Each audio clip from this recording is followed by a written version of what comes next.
Dans les laboratoires d'analyse, la chromatographie en phase gazeuse est très utilisée pour la séparation et l'analyse de composés.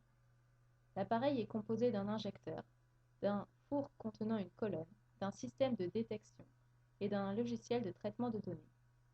Nous allons vous expliquer dans cette vidéo le mode de fonctionnement d'un injecteur, l'injecteur split-splitless.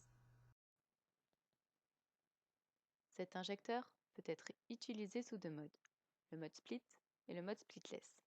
En mode split, une grande partie de l'échantillon introduit est éliminée par la vanne de split. Ce mode permet d'éviter la saturation et une meilleure répétabilité. C'est le plus utilisé car il est facilement programmable. En effet, seuls quelques paramètres sont à prendre en compte, tels que la température et le ratio de split. Durant le mode splitless, la totalité de l'échantillon passe dans la colonne. Pendant l'injection, la vanne est fermée pendant un temps déterminé, puis elle est ensuite ouverte afin de procéder au lavage de l'injecteur. Ceci évite la traînée de pique. Lors de l'analyse, le septum est purgé via la vanne de purge afin d'éviter la contamination de celui-ci par l'échantillon, mais surtout par le relargage dans la colonne.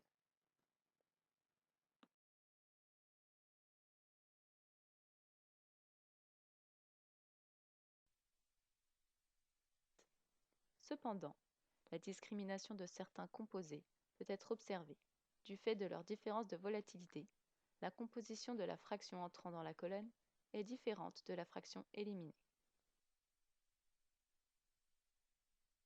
Ce mode est peu utilisé car la programmation de tous les paramètres est plus complexe. Il est surtout utilisé pour l'analyse de traces.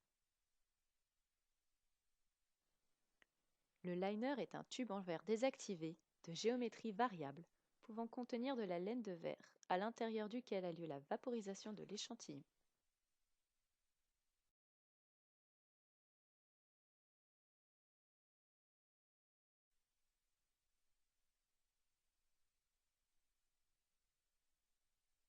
Le liner se trouve à l'intérieur d'un bloc chauffé par une résistance.